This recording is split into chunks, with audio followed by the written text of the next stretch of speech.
This morning, political pushback over the Justice Department's investigation into Federal Reserve Chairman Jerome Powell, with a series of Republican lawmakers voicing concerns. I know Chairman Powell very well.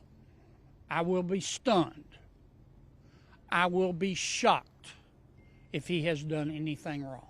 Chairman Powell himself announced the Federal Reserve had been subpoenaed, he says tied to his congressional testimony in June about costly pre-planned renovations to the Fed's headquarters in D.C.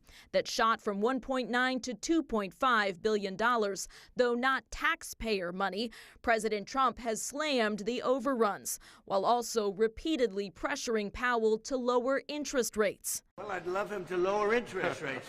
The chairman calling that pressure the true source of the criminal inquiry with the Federal Reserve. Setting interest rates based on our best assessment of what will serve the public, rather than following the preferences of the president. Now, in a joint statement, all living former Fed chairs and several Treasury secretaries warning the DOJ inquiry threatens the Federal Reserve's independence and risks hurting the U.S. economy and inflation.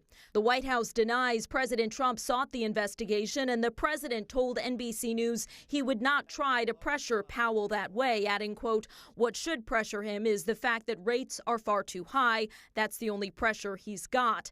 The U.S. Attorney for Washington, D.C., Jeanine Pirro, posted that her office contacted the Federal Reserve to discuss renovation cost overruns and Powell's testimony, but were ignored, necessitating the use of the legal process. In Washington, Alice Barr, NBC News.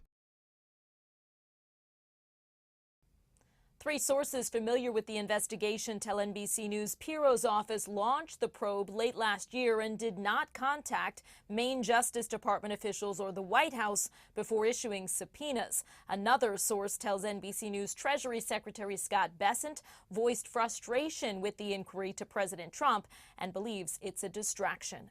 In Washington, Alice Barr, NBC News.